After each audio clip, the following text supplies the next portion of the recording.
Hello friends, मैं हूं अर्जुन। इस वीडियो में बात करेंगे हम स्केचिंग के बारे में और हम करेंगे रैपिड स्केचेस। और इसके बारे में जानेंगे कि ये ज़रूरी क्यों है। काफ़ी सारे स्टूडेंट्स तो मुझे कॉल करते हैं कि ये चीज़ें ज़रूरी क्यों हैं, हमें रैपिड स्केचेस करने क्यों हैं, तो इससे फ़ायदा क्या होने वाला है। मतलब काफ़ी सारे सवाल होते हैं जो कई बार मुझे भी कंफ्यूज करते हैं कि इसकी ज़रूरत क्यों है, तो हम उसके बारे में हम बात करेंगे। तो सबसे पहले मैं आपको बता देता हूँ, जैसे ये मैंने रेफ़रेंस ली है, अभी मैं स्केचिंग स्टार्ट कर रहा हूँ। तो ये मेरे पास जो पेंसिल है, ये आप देख रहे हैं चारकोल सॉफ्ट वाली पेंसिल है, जो कि काफ़ी डार्क चलती है और हम कंट्रोल में रखते हैं तो बहुत लाइट भी हम चला सकते हैं। यानी कि किसी भी मटेरियल को आप यूज़ करते हैं ना, तो बार-बार उसी के बारे में आप बात भी करोगे, उसके बारे में चला के उसको देखोगे, उसके बारे में कमियाँ भी आपको पता चलेंगी और उसकी जो ख़ासियत होगी, वो भी आपको पता चलेगी। जैसे मैं आपको बताऊँगा बाद में। और कोई भी मटेरियल है, आप एक बार यूज़ करके देखो। जैसे आप मैं थोड़ा-सा और बताता हूँ, ये जो पेपर है, ये फ़ोटोस्टेट पेपर है, जो कि बिल्कुल कॉपी प्रिंट वाले होते हैं, वो पेपर है बिल्कुल रफ़ली, जिसके ऊपर मैं स्केचिंग प्रैक्टिस करता हूँ। काफ़ी अच्छी चलती है पेंसिल इसके ऊपर। अगर मैंने पहले ये चीज़ देखी थी, तो मुझे लगता था कि ये पेपर अच्छे नहीं हैं, या फिर मुझे कॉटन पेपर, अच्छे पेपर या फिर ज़्यादा मोटे पेपर चाहिए। तो ऐसा कुछ नहीं है। मैंने जब इसको यूज़ किया, तो जो भी आपके पास मटेरियल है, जो आप पेंसिल चला रहे हैं, तो बड़े आसानी से चलती है। बहुत ही मतलब ग्रिप करती है इसके ऊपर जब चलती है पेंसिल।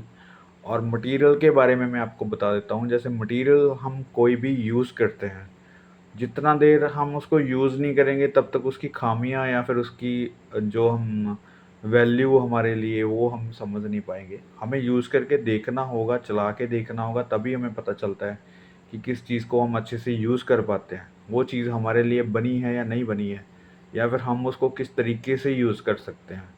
तो ये चीज़ मैं एक बार कहूँगा कि कोई भी मटेरियल है, उसको यूज़ करके देखें, एक बार प्रैक्टिकल करके देखें कि रिज़ल्ट क्या आने वाला है।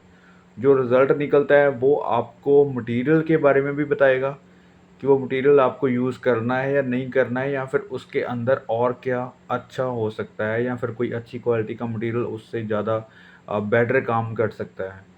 तो ये चीज़ें अपने अकॉर्डिंग होती है। जैसे मैं ग्रेफ़ाइट की पेंसिल बहुत कम यूज़ करता हूँ, बिकॉज़ ऑफ़ मुझे डार्कनेस की बहुत ज़रूरत पड़ती है। जब मैं कोई भी स्केच करता हूँ, तो मुझे डार्क चला के बड़ा मज़ा आता है।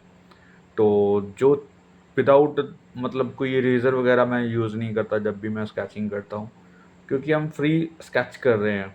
कोई भी यहाँ पे बंदिश नहीं है, जैसे मैं ये रैपिड स्केच कर रहा हूँ ओनली।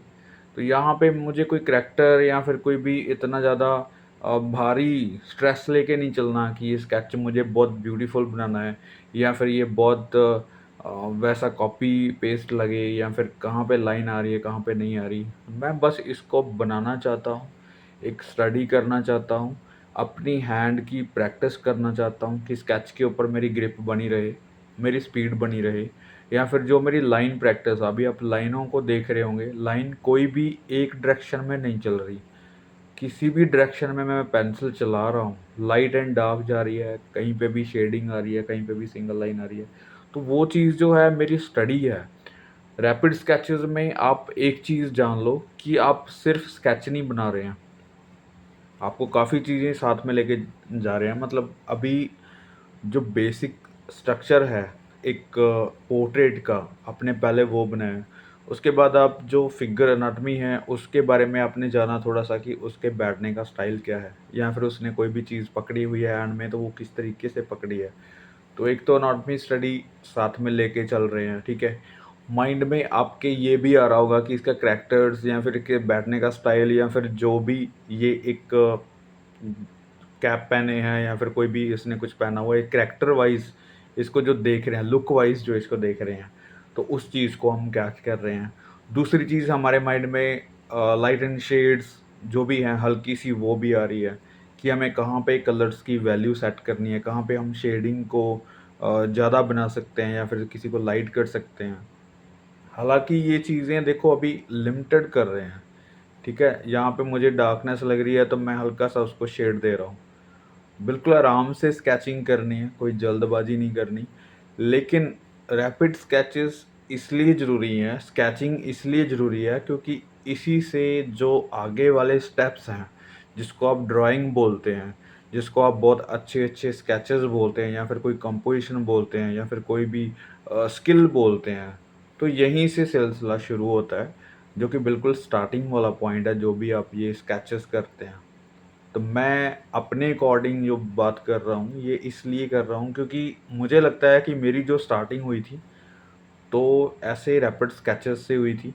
मुझे भी बहुत सारी चीज़ें परेशान करती थी कि मुझे कलर सीखना है, मुझे सॉफ्ट मटेरियल सीखना है, और मुझे कोई और चीज़ों को ग्रिप में लेके आना है, और चीज़ों को शामिल करना है अपने आर्ट वर्क में। लेकिन वो चीज़ें अभी काफ़ी दूर थी। तो स्टेप बाय स्टेप उन चीज़ों तक पहुँचने के लिए मुझे ये सफ़र भी करना होता है। और ये सफ़र इसलिए है क्योंकि यहाँ से जो चीज़ आप बना रहे हो, एक ब्लैक एंड व्हाइट एक स्केच बना रहे हो, पहले किसी भी चीज़ में कलर करते समय आपको वो चीज़ लेके आनी है कि जिसमें आप कलर कर पाओ। यानी कि किसी भी मटेरियल को आप, अगर मैं बोलूँ कि कोई चीज़ आपके पास है, कोई मटेरियल है, लेकिन उसका आपके पास कोई संचा नहीं बना हुआ, आपके पास कोई फ्रेम नहीं है उसके में रखने के लिए। उसको किसी धातु को किसी फ्रेम में डालते हैं, किसी संचे में ढालते हैं। तो वो चीज़ नहीं है, मतलब मेरे पास एक संचा, एक फ्रेम यही है, स्केचिंग है। उसके बाद मैं इसमें वाटर कलर कर सकता हूँ, उसके बाद मैं सॉफ्ट पेस्टल कर सकता हूँ, उसके बाद मैं इसको ऑयल में कर सकता हूँ। मतलब वो एक मटेरियल की नॉलेज है, लेकिन मेरे पास ये एक बेसिक स्ट्रक्चर बन जाएगा, जो कि मैं स्केचिंग कर रहा हूँ। मटेरियल यूज़ करने के लिए एक बेसिक स्ट्रक्चर ये मेरा होगा। मैं इसके ऊपर काफ़ी सारे मटेरियल्स यूज़ कर सकता हूँ, काफ़ी सारे मटेरियल इसके ऊपर एक्सपेरिमेंट कर सकता हूँ। यानी कि मुझे एक्सपेरिमेंट करने के लिए ये चीज़ ज़रूरी है, मैं इसी के ऊपर आगे के मटेरियल यूज़ कर सकता हूँ। तो इसलिए ये चीज़ें ज़रूरी हो जाती हैं थोड़ी-सी, क्योंकि जब तक आपके पास कोई अच्छी ड्राइंग नहीं है, तो आप कलरिंग नहीं सीख सकते। जब तक आपको लाइटिंग, शेडिंग का नहीं पता और कोई कलर्स वैल्यू का नहीं पता, तो आप कलर्स या फिर मटेरियल के बारे में नॉलेज करके आप क्या करेंगे? सबसे पहले इम्पोर्टेंट चीज़ है, आपको पेंसिल चलानी होगी, आपको ड्राइंग्स करनी होगी, काफ़ी सारी स्केचिंग करनी होगी। यानी कि आपका जो हैंड है, आपकी जो स्किल है, वो आपको सबसे पहले सीखनी होगी। उसके बाद धीरे-धीरे आप मटेरियल के ऊपर आइएगा, क्योंकि मटेरियल जो है, वो बहुत जल्दी हम सीख लेते हैं।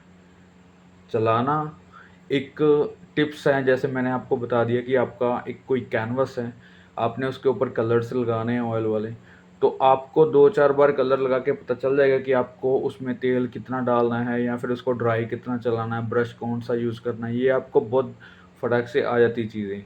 लेकिन जो आप वहाँ पे ड्राइंग कर रहे हैं, वहाँ पे कलर अप्लाई करते हुए उस चीज़ में फ़िल कर रहे हैं, कलर्स की वैल्यू डिसाइड कर रहे हैं कि कौन-सा कलर डार्क या लाइट होगा। वो आपको यहाँ से पता चलता है, जो चीज़ें बेसिक हैं, जो कि लाइट एंड शेड्स होगी या फिर आप कोई स्टिल लाइफ़ करके सीखते हैं, तो ये चीज़ें वैल्यूएबल होती हैं। जब हम बिल्कुल बेसिक पे होते हैं, तो यहाँ से चीज़ें चलती हैं आगे वाले सफ़र के लिए। तो ये छोटी-सी मेरी नॉलेज थी जो मैं आपको बता रहा हूँ। ये मेरा एक्सपीरियंस है खुद का, जो मैं हमेशा आपके साथ शेयर करता हूँ, और यही चीज़ें हैं जो मुझे लगता है कि आगे जाके बहुत कंफर्टेबल कर देती हैं किसी को भी। क्योंकि अगर मैं ये स्केच बना रहा हूँ, तो मुझे यहाँ पे रेफ़रेंस है, लेकिन मैं किसी रेफ़रेंस को बिना देखे भी कोई भी स्केचेस बना लेता हूँ और उसमें कलर फ़िल कर लेता हूँ, क्योंकि जो मेरी स्टडी है वो वहाँ तक मुझे लेके जा रही है जहाँ तक मैं चाहता हूँ कोई कलर करना या फिर कोई भी स्केचिंग करना या फिर किसी भी तरीके का मैं कंपोज़िशन बनाऊँगा, तो वहाँ पे मुझे हेल्प मिलती है। तो ये काफ़ी चीज़ें होती हैं जो मतलब रास्ते खोलती हैं स्केचिंग, जो कि बिल्कुल बेसिक वाला पॉइंट होता है, वो वहाँ पे आपको काफ़ी सारी मेहनत करनी होगी। तब जाके आपको थोड़ा-सा आगे वाले जो स्टेप्स हैं बहुत ईज़ी लगेंगे और स्पीड से काम कर पाएँगे। जैसे अभी रेफ़रेंस मैं इसलिए लेता हूँ क्योंकि बहुत सारे स्टूडेंट्स इमेजिनरी सोचते हैं कि हम स्केचिंग कर रहे हैं, मैं इमेजिनरी यहाँ पे कर रहा हूँ। तो वहाँ पे मुझे मैसेज आ रहे हैं कि आप रेफ़रेंस मुझे बताइए कि कहाँ से है, और रेफ़रेंस आप हमें शो करेंगे तो हमें थोड़ा ज़्यादा पता चलेगा। तो इसलिए मुझे लगता है कि ईज़ी वे है कि आप देखो पहले कि क्या चीज़ हम बना रहे हैं और किस तरीके से बना रहे हैं। मैं इसलिए आपको ये रेफ़रेंस शेयर करता हूँ। कोशिश करता हूँ कि रेफ़रेंस से आपको चीज़ें समझ में आए, और रेफ़रेंस में जो चीज़ें मुश्किल होती हैं, जो टफ़ होती हैं, वो हम थोड़ा-सा इग्नोर करते हैं।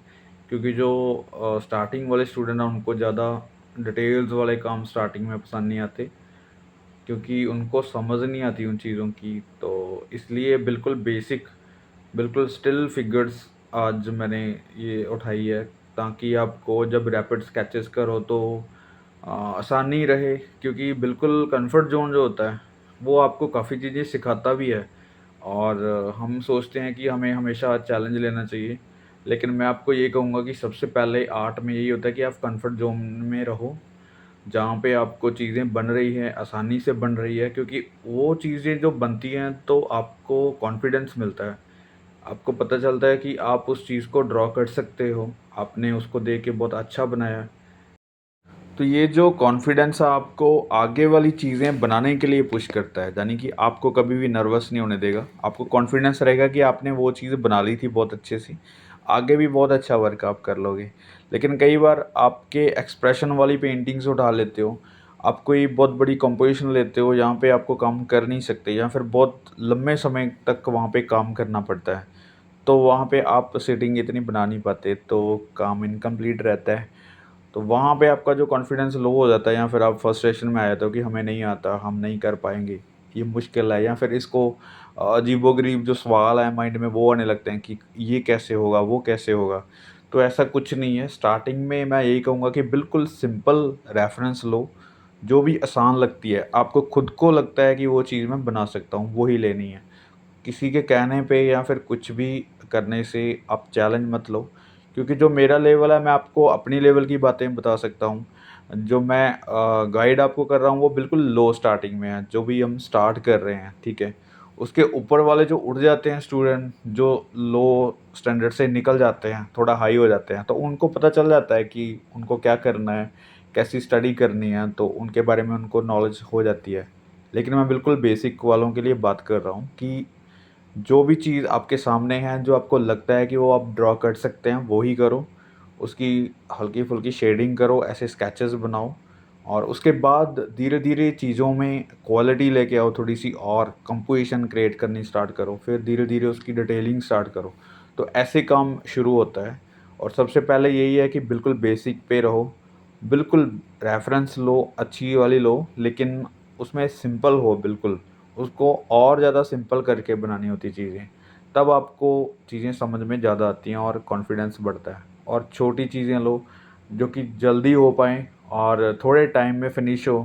क्योंकि ज़्यादा बड़ा सीन अगर आप क्रिएट करना चाहोगे पहले, तो काफ़ी सारी सेटिंग लगेगी, काफ़ी सारा टाइम लगेगा। तो आपको स्टार्टिंग में पहले ही एक नॉर्मल स्केच में भी काफ़ी ज़्यादा टाइम लगता है। तो इसलिए सिंपल सी चीज़ लेके आप स्टार्ट कर सकते हैं वहाँ से। और जैसे ये मैंने एक रेफ़रेंस ली है अभी, तो यहाँ पे कुछ भी नहीं है, बिल्कुल एक सिंपल सा फ़िगर है, जो कि साइड फ़िगर है, ठीक है? तो जैसे सारे स्केचेज़ अभी हमने किए हैं, तो उसमें ज़्यादा वर्क नहीं है, लेकिन मैंने उसको और ज़्यादा सिंपल किया है, ताकि आपको चीज़ें समझ में आए। जैसे ये है, तो इसका बिल्कुल करैक्टर या फिर कोई भी इतना उसके एक्सप्रेशंस बनाने की ज़रूरत नहीं है। हमें छोटा-सा उसको केयर करनी है उसकी, कि उसका जो एंगल है, वो बना रहे। और एक केयर करनी है कि जो चीज़ें यहाँ पे डार्क एंड लाइट है, हल्का-सा वैल्यूएबल चीज़ें, जो कलर्स की वैल्यू हमें दिख रही है, उस चीज़ के ऊपर कैच करना है। तो सिंपली स्केच करना है। इस तरीके से करना है कि आपको स्टेप बाय स्टेप आगे वाली चीज़ों का पता चले, और जो अभी नॉर्मल चीज़ें जो आप बिल्कुल रैपिड स्केचेस कर रहे हैं, उसके बारे में आपको इतना पता हो कि आप जो लाइन लगा रहे हैं वो बहुत स्ट्रॉन्ग है, या फिर कोई भी शेडिंग कर रहे हैं तो वो आपके कंट्रोल में है, या फिर आप जो शेडिंग फिल कर रहे हैं वो आपके कितनी कंट्रोल में है, या फिर वैल्यू कितनी है कलर्स की, उसके हिसाब से। मतलब छोटी-छोटी चीज़ें हैं जो आपको कैच करनी होती है इसमें।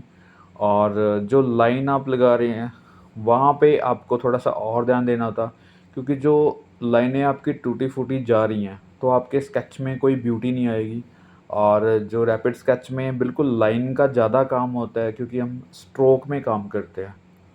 अभी जो आप देख रहे हैं, तो बिल्कुल स्ट्रोक में काम कर रहा हूँ।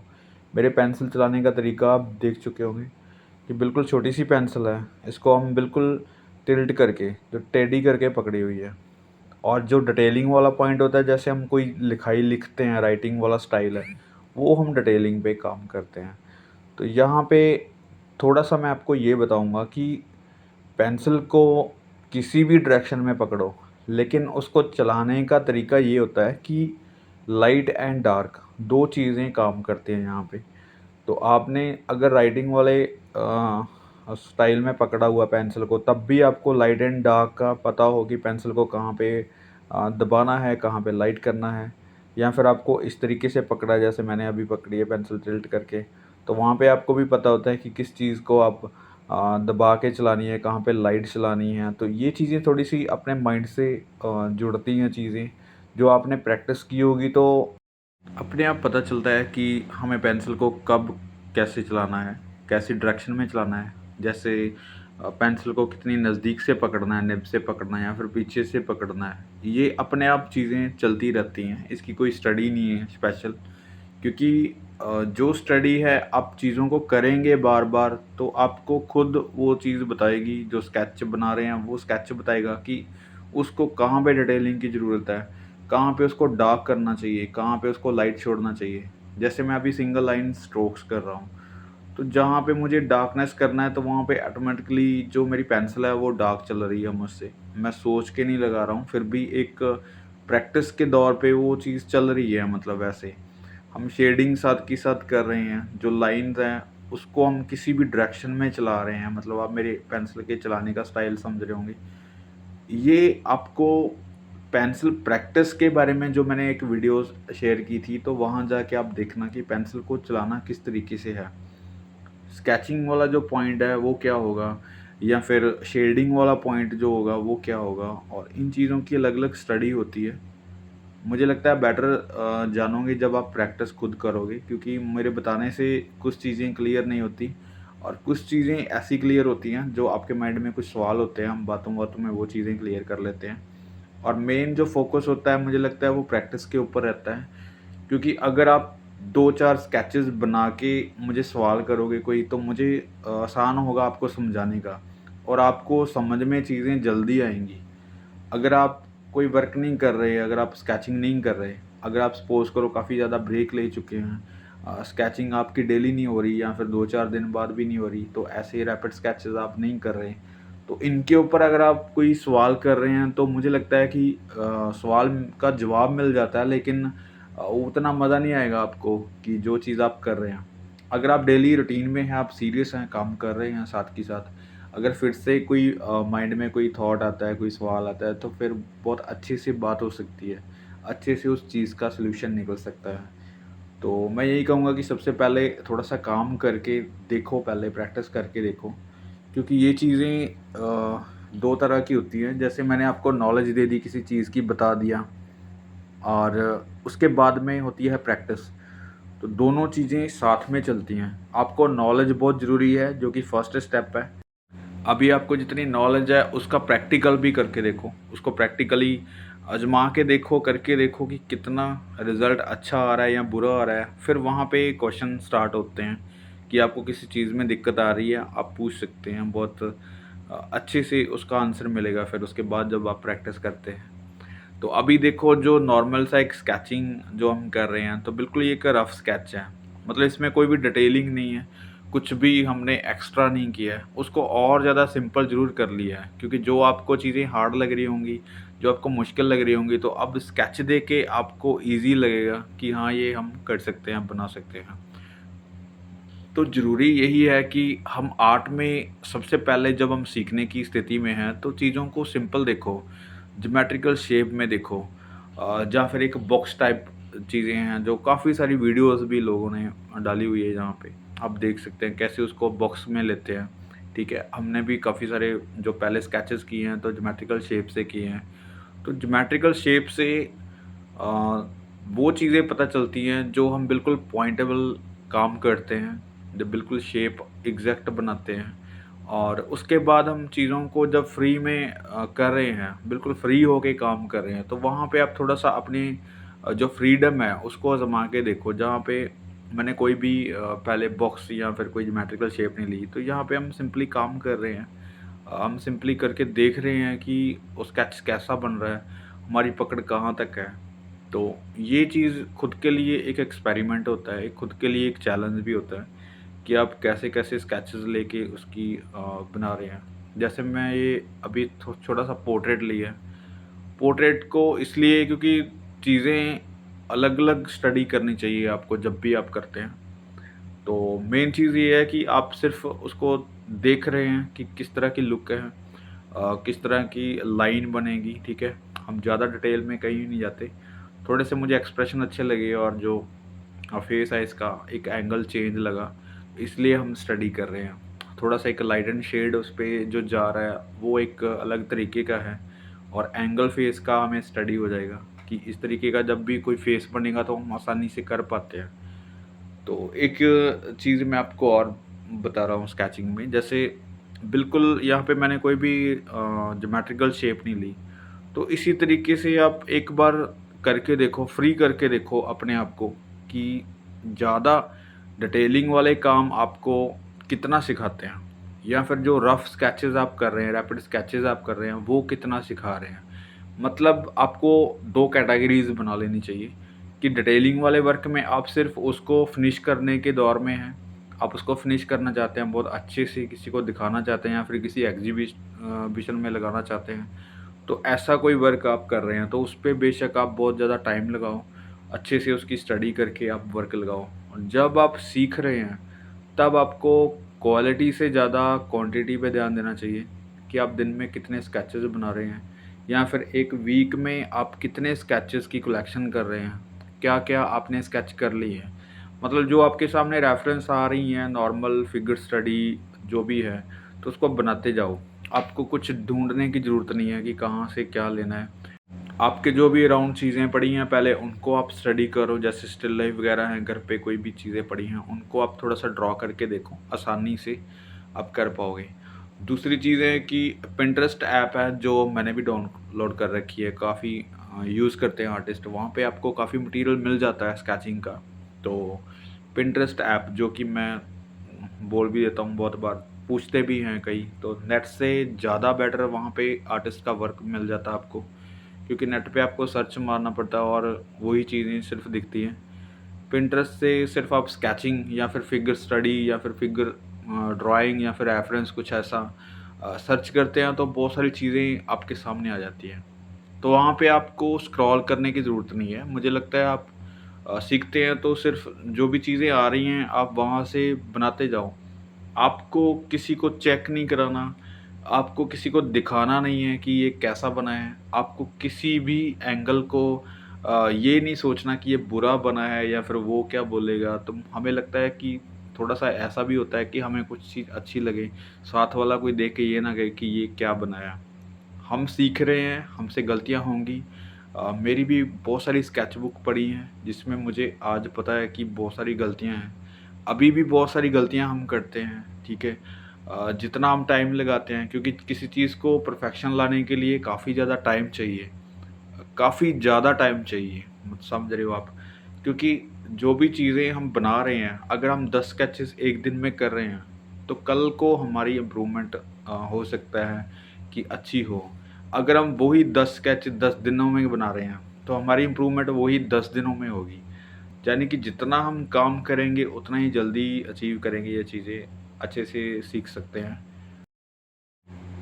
अब ये पोर्ट्रेट मैंने बिल्कुल एग्ज़ैक्ट नहीं बनाया। जैसे भी छोटा-सा स्केच बना रहे हैं हम इसका, तो इसके हल्के से एक्सप्रेशन कैच कर रहे हैं, यानी कि जो स्माइल है इसके फेस के ऊपर, उसको थोड़ा-सा कैच करेंगे कि एक्सप्रेशन बने रहें हल्के से। ये इसलिए है क्योंकि हमें सबसे पहले इस फेस को देख के यही लगता है कि स्माइल ही है। थोड़ा-सा एंगल है इसका फेस का, जो कि अलग है बिल्कुल। और स्टडी में थोड़ी-सी यूनिक चीज़ें रखनी चाहिए, थोड़ा-सा अलग तरीके का काम रखना चाहिए। मैं ये नहीं कहूँगा कि आप चैलेंज एक्सेप्टेड चीज़ें बनाओ कि बहुत मुश्किल है, हमें मुश्किल बनाना होगा, नहीं ऐसा नहीं है। आप बिल्कुल सिंपल चीज़ लो, लेकिन उसमें कुछ ना कुछ स्टडी हो, कुछ ना कुछ उसमें सीखने के लिए चीज़ें हों। जैसे ये फेस है, तो पहले शायद ऐसा फेस का एंगल लिया होगा लेकिन ऐसा नहीं होगा क्योंकि सारे फेसेस के एक्सप्रेशन अलग-अलग होते हैं और बेशक वो किसी का करैक्टर हो, चाहे वो किसी रफ स्केच में हो या फिर रैपिड स्केचेज़ हम कर रहे हैं तो इसमें है। तो ऐसा कुछ भी नहीं होता जो बिल्कुल सेम हो। सेम ये चीज़ होती है कि बिल्कुल स्टिल चीज़ें हम बना रहे हैं, जैसे हमने फिगर स्टडी करनी है बिल्कुल सीधी-सीधी, तो खड़े या फिर बैठे ही बना रहे हैं, तो थोड़ा बहुत तो चेंज होता ही है, लेकिन उसमें हम बोल सकते हैं कि सारी सिमिलर चीज़ें हो रही हैं। लेकिन एक्सप्रेशन में बहुत सारे पॉइंट होते हैं जो स्टेप बाय स्टेप चेंज होते हैं। तो इसमें जो चीज़ें हैं, फेस का एंगल और थोड़ी-सी स्माइल जो है वो हम कैच कर रहे हैं, तो बड़े अच्छे से कर सकते हैं। अगर थोड़ा-सा हम फेस इसका थोड़ा-सा बड़ा बनाएँगे, तो डिटेलिंग अच्छी कर सकते हैं। इसकी आईज़ पे बहुत अच्छा वर्क हो सकता है, शेडिंग बहुत अच्छी हो सकती है। लेकिन एक छोटा-सा अगर हम स्केच करते हैं, तो उसमें जो चीज़ें कैच हो रही हैं, जो पॉसिबल है, हम उस पे थोड़ा-सा टच कर रहे हैं। ज़्यादा डिटेलिंग रफ स्केचिंग में हम नहीं करते, थोड़ा-सा इसको ईज़ी रखते हैं। और जो कि चीज़ें दिखे कि हम किस तरीके से इसको फिनिश कर रहे हैं। स्केचिंग में इतनी सी डिटेलिंग काफ़ी होती है, क्योंकि अगर आप किसी स्केच पे 5 मिनट लगा रहे हैं, फिगर स्टडी पे इतना वर्क करके, तो मुझे लगता है काफ़ी है। 5 मिनट में अगर आपकी स्केचिंग हो रही है, तो आपके पास लगभग 10-15 मिनट ही होते हैं, जो आप बैठ के आप काम करते हैं। क्योंकि स्टार्टिंग में इतना टाइम आप दे ही नहीं पाते स्केचिंग को, या फिर अपने वर्क को सीटिंग नहीं दे पाते। तो इसलिए छोटी चीज़ें लें, आसान चीज़ें लें, जो आपके पास जितना टाइम है, तो वो उतने टाइम में फिनिश हो सके, अच्छे से बन सके। तो ये जो मैं बात कर रहा हूँ अभी स्केचिंग के बारे में, जितनी भी हमने बातें की, एक्सपीरियंस शेयर किए हैं, तो इसी से आपको पता लगा होगा कि हम किस तरीके से काम कर सकते हैं, क्या-क्या चीज़ें न्यू रख सकते हैं अपनी स्केचिंग में, प्रैक्टिस में। और ये जो बेसिक स्केचिंग है, जो रफ स्केचिंग जिसको हम रैपिड स्केच बोलते हैं, ये क्यों ज़रूरी है अब आपको पता चल गया होगा। क्योंकि ऐसी चीज़ें करके ही हमें आगे का स्टेप लेना है, जो कि ड्राइंग्स होगी या फिर कोई कंपोज़िशन होगी या फिर बहुत अच्छी पेंटिंग्स हम बनाते हैं। तो यहाँ पे लाइट एंड शेड भी थोड़ा-सा दिख रहा है और करैक्टर भी थोड़ा-सा दिख रहा है, एक्सप्रेशन भी हमने थोड़े से नोट किए हैं, मतलब 3-4 चीज़ें जहाँ पे हमने कैच कर लिया छोटे से स्केच में। तो ऐसे आगे स्टेप बाय स्टेप चीज़ों को ऐड करते जाना, जैसे पहले बिल्कुल रफ़ था, तो अभी हमने थोड़ी-सी शेडिंग कर दी है इसमें। तो इस तरीके से काम करना है आपको और सोच के करना है। जितनी भी आप स्टडी कर रहे हैं, पूरी एनर्जी के साथ करनी है, ताकि चीज़ों को समझ भी सकें और अच्छे से बना भी सकें। तो उम्मीद करता हूँ इस वीडियो से जो भी हमने बातें की, जो भी एक्सपीरियंस शेयर किए, इससे काफ़ी चीज़ें क्लियर हुई होंगी स्केचिंग के बारे में, रैपिड स्केचेस के बारे में। नेक्स्ट वीडियो में कोशिश करेंगे कोई कलरफुल वीडियो, और जो कि ऑयल या फिर वाटर कलर में डेमोज़ मैंने रखी है, वाटर कलर की डेमोज़ करेंगे। उससे थोड़ा-सा कलर वैल्यू और कलर्स की मिक्सिंग, जो भी आपके माइंड में थॉट्स हैं, वो थोड़े क्लियर होंगे। और मिलते हैं नेक्स्ट वीडियो में। कोशिश करूँगा नेक्स्ट वीडियो में कुछ अच्छा ट्राई करेंगे।